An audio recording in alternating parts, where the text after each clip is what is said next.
A Fernando Esteche, director de la agencia PIA Global. ¿Cómo te va, Fer? ¿Cómo están, compañeros? Un gusto estar con ustedes de nuevo. Bueno, ya está en PIA, después lo vamos a publicar también en Radiográfica. Caotización y narcotización, soberanía perforada, narcoestado y producción de violencia en nuestra América. Te referís a lo que ocurrió, bueno, lo que viene ocurriendo en México, pero sobre todo el domingo con el enfrentamiento, la captura y después la muerte de Nemesio Oseguera, el Mencho. Sí, en realidad hay, a partir de, con la excusa o con el ejemplo del Domingo de México, que me parece que expone de manera incontrastable esta tesis que nosotros venimos sosteniendo, este, armamos ahí un recorrido con lo que creemos que son eh, algunos de los dispositivos de producción de política imperial. Nosotros, con las tesis que trabajamos siempre, que le hemos hablado muchas veces acá, es que la producción o reproducción de la gestión imperial tiene cuatro vectores fundamentales, no uno más importante que el otro, sino que se van dando simultáneamente y con desiguales niveles eventualmente de presencia uno que otro, que son la financiarización como vector fundamental. Sí. Esto no hace falta que lo expliquemos, lo hemos explicado muchas veces. La militarización o el guerrerismo, Ujú. esto tampoco hace falta que lo expliquemos, pero digamos, en el caso de nuestra América podemos pensar en el Caribe, en la reactivación del Comando Sur. En el caso del resto del mundo sobran ejemplos. Y otros dos vectores que por ahí no se consideran muy habituales, que son estos dos que estamos planteando en esta nota, que es la caotización y la narcotización. Esos son los cuatro vectores, nosotros creemos, en los cuales se produce y reproduce la gestión imperial global, y que a veces pasan desapercibidos porque hay narrativas que los van a explicar como problemas locales o domésticos, nacionales o regionales, y se pierde de vista lo que es un dispositivo de metacontrol global. Entonces ahí planteamos que cuando hablamos de caotización y de narcotización, hablamos de dos figuras que son además complementarias o que eventualmente se retroalimentan, y creemos que hay dos modelos fundamentales a nivel global de aplicación. Uno nos resulta más cómodo, eventualmente nos resulta más cómodo por lo exótico para nosotros mismos, que es la construcción del enemigo, lo que se llama el terrorismo llamado yihadista, ¿no? Lo que es Al-Qaeda primero fue, después Estado Islámico, y otras formaciones de ese tipo. Eso está pensado en clave de África, en clave de Asia, en clave de caotización a partir de la construcción de estructuras de violencia, que las construyen las mismas agencias de seguridad, inteligencia occidentales, las construyen, las alimentan, las pertrechan, las cobijan, las supervisibilizan, y les sirven de argumento para la intervención, para el control, para ir a resolver problemas estructurales que los estados nacionales no pueden resolver. Eso es en aquel rincón del mundo, y es simple entenderlo. Digo, cualquiera de nosotros lo explicamos y dice, sí, sí, esto es verdad, esto funciona así. Lo que resulta más incómodo es cuando nos toca más de cerca, porque cuando nos toca más de cerca tomamos nota de que estamos siendo operados de manera descarada y no, Claro. y no somos capaces de verlo, Este y nos concepto de la evidencia. soberanía perforada, por ejemplo, el debate que hubo Claro, estos días es quién hizo el operativo para detener, bueno, en realidad después asesinar al Mencho, que después vamos a hablar de quién es, o quién era, eh, si fue México o Estados Unidos. sí, mira, no iba a abordar lo que decís, pero estamos acostumbrándonos en nuestra América a narrativas oficiales de los gobiernos oficiales, incluso los gobiernos amigos, que nos explican que lo que no es otra cosa que un intervencionismo, una inducción, o errores provocados, o situaciones, ni siquiera errores, situaciones provocadas por las agencias norteamericanas, pretenden presentarlas como acciones de autonomía y de soberanía, ¿no? A ver, Creo que Fer, ahí hay un para problema. explicarlo, México es un Male, te voy a ejemplo, entre pedir otros. el audio de Sheinbaum, Claudia Sheinbaum, porque es la presidenta de México, que habla todas las mañanas, Sí. como también Las Andrés Manuel mañaneras. López Obrador, que hacía las mañaneras, conferencia de prensa todas las mañanas, habló al respecto de cómo fue el operativo y dijo lo siguiente. Y bueno, conocemos al presidente Trump. pero la información que hemos dado pues es la correcta. Ya hemos explicado cuál fue la colaboración, que fue esencialmente en inteligencia, información, y toda la operación pues la desarrolló la Secretaría de la Defensa Nacional, como informamos adecuadamente aquí. Me llamó ¿qué día fue? Ayer antier, ¿no? Una llamada de 8 minutos para preguntarme qué pasa en México, cómo están las cosas. Están bien, pues le platiqué cómo había sido el operativo, que habíamos tenido ayuda en inteligencia por parte del gobierno de los Estados Unidos, que iba muy bien la coordinación. Ya, bueno, pues muchas gracias. Muy bien, la conversación que relata Sheinbaum es con Trump de 8 minutos. En realidad lo que responde es a que Trump se atribuyó la caída del Mencho. Sí, en el discurso de la Unión dijo, ayer nomás descabezamos a un salvaje capo narco. Lo que no está en las mañaneras hace una semana y media, me gustaría mucho poder hablar con esa cadencia que habla Sheinbaum, que se toma su tiempo y logra hacerse entender. Vamos a intentarlo. Pero lo que no está en esa mañanera de Sheinbaum es lo que dijo hace una semana y media, donde decía ella, decía, nosotros no vamos a entrar, acordate que viene de una política de López Obrador, y la política de López Obrador de convivencia con el narco, o de no plantearle la guerra al narco, viene en respuesta a lo que fue la política de guerra al narco, ¿no? que venía desarrollando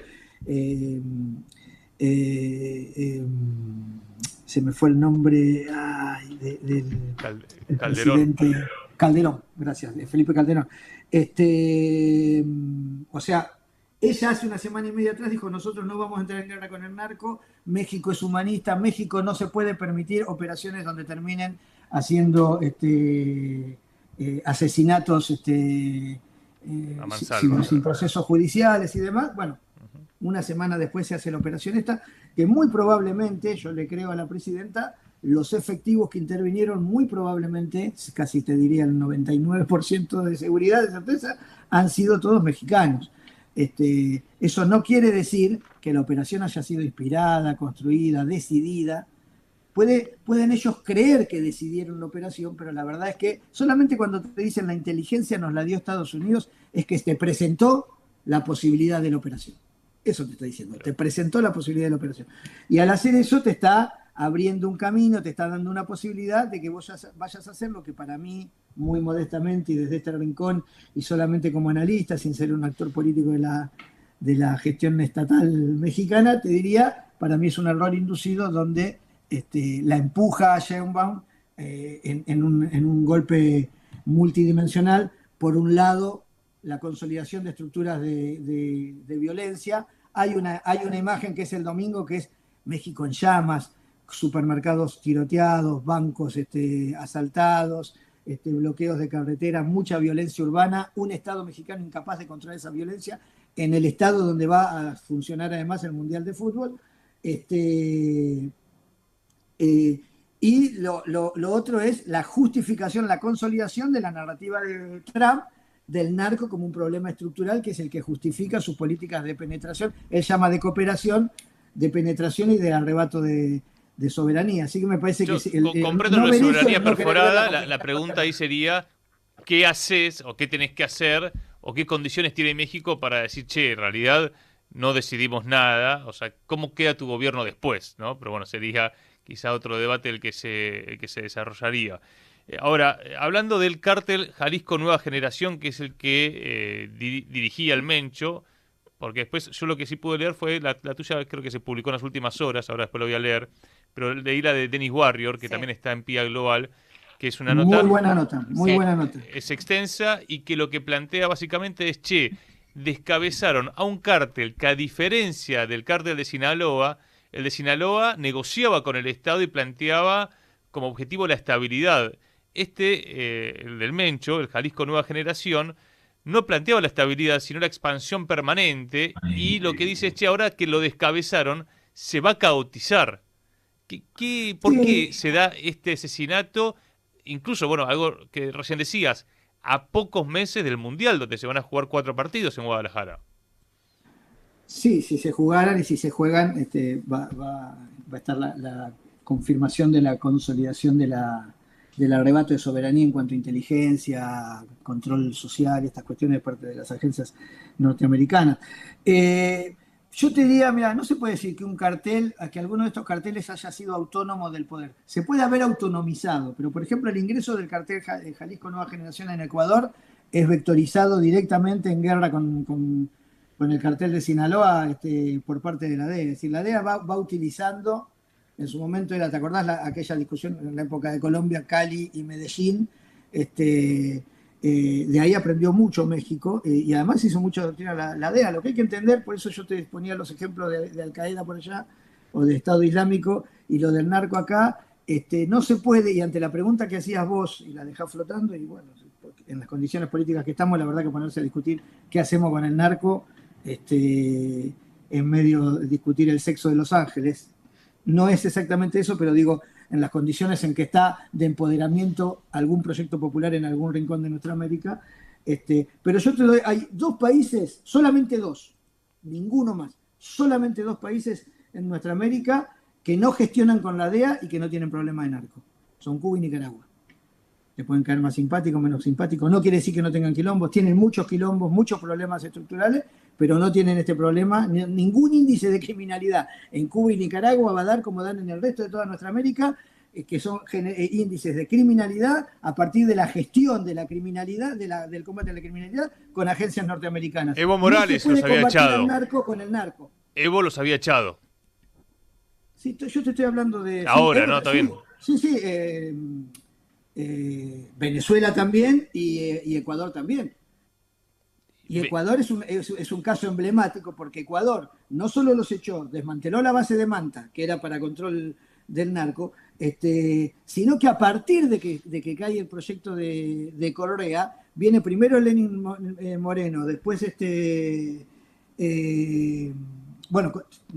termina con Noboa en una elipsis así de crecimiento de asesinato en relación de homicidios en relación a la población, el más alto de nuestra América, partiendo de haber sido el más bajo de nuestra América. El nivel de caotización, de funcionamiento de estructuras de violencia, de colonización criminal del Estado de Ecuador hoy, no puede no entenderse a partir de la gestión del combate a la criminalidad, a partir de las agencias que dicen combatir la criminalidad y que en realidad son las que las producen, las gestionan. Está el ejemplo de las invasiones militares en el Sahel, en África, que lo que producían era más militarismo, porque eso les produce más presupuesto y eso les produce más presencia y más penetración. Acá con el narco pasa exactamente lo mismo. ¿Y Venezuela? Porque la dejaste picando ahí.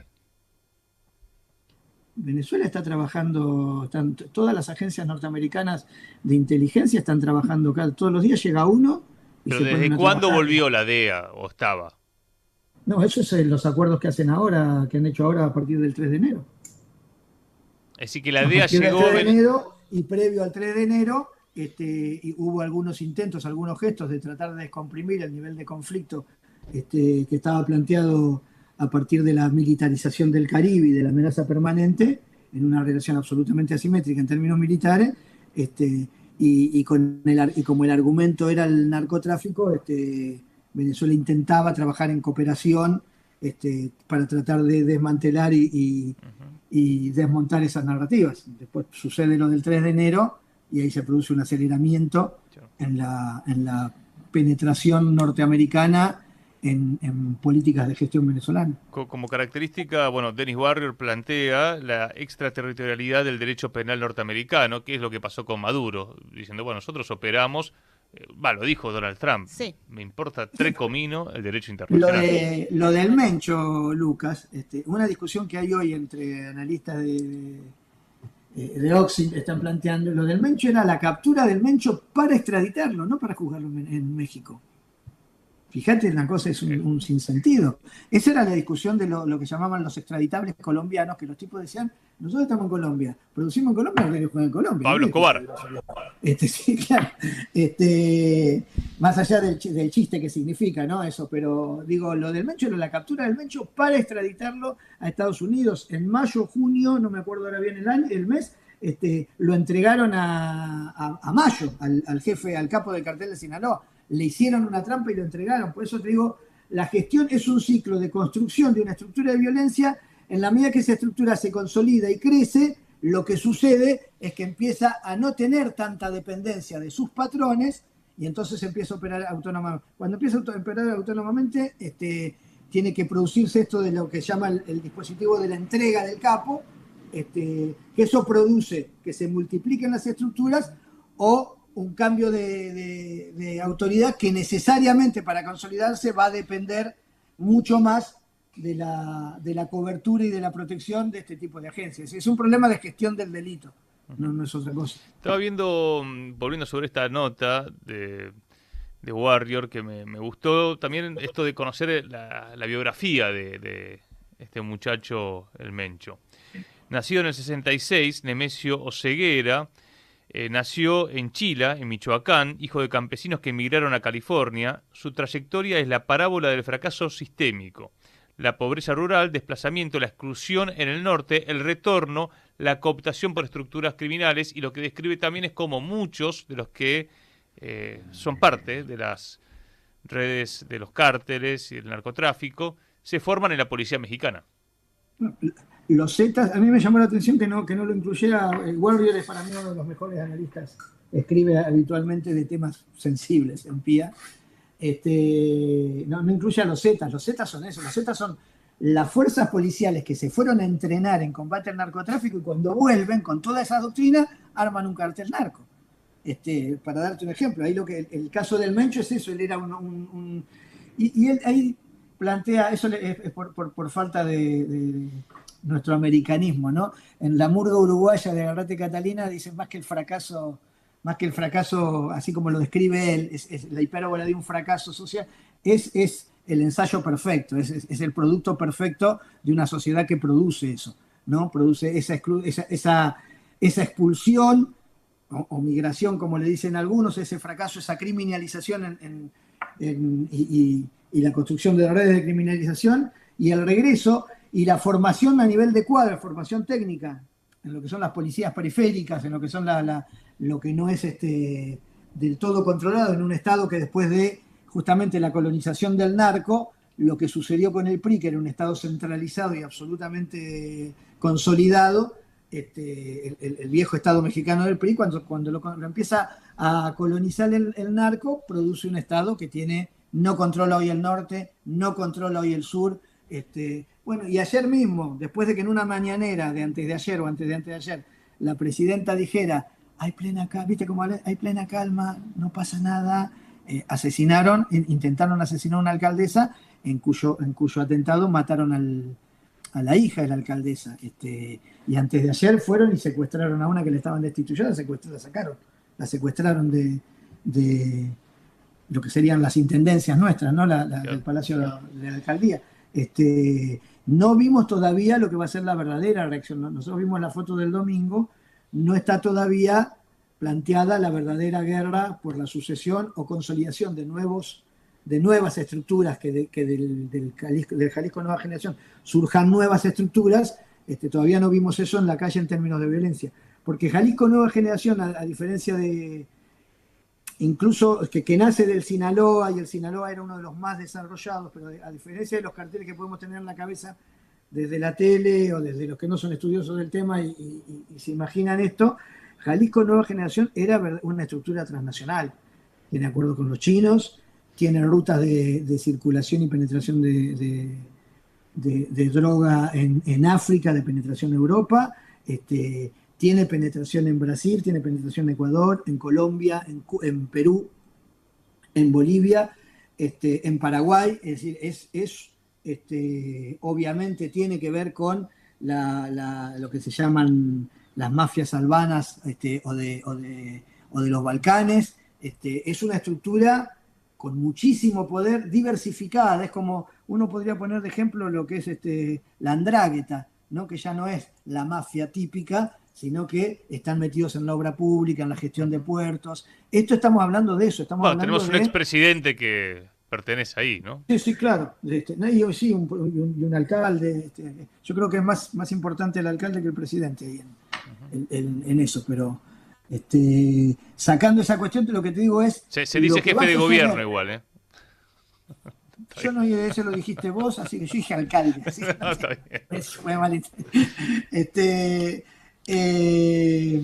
Lo que te digo es las estructuras que surjan, o sea, necesariamente en esta implosión del cartel Jalisco Nueva Generación, porque era absolutamente vertical en su conformación, no perdamos de vista que estamos hablando de una estructura de poder muy poderosa, pero muy poderosa. Por ejemplo, estamos hablando del control del norte del Sahel y del Magreb, atravesando el Sahel y de las rutas comerciales de contrabando, no solo de narco, de metales preciosos, de minerales, estamos hablando y el Jalisco Nueva Generación había sido capaz de diversificar, de tener penetración, no solo en el control, no operativo, sino de propiedad, de rutas y de puertos, de la misma manera que controlaban otro tipo de funciones, ya como puede ser la trata de personas y todo esto, que ya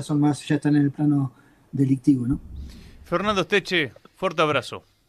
Gracias a ustedes, compañeros. Un abrazo grande. Un abrazo grande. Tienen la nota para leer en PIA Global: caotización y narcotización, soberanía perforada.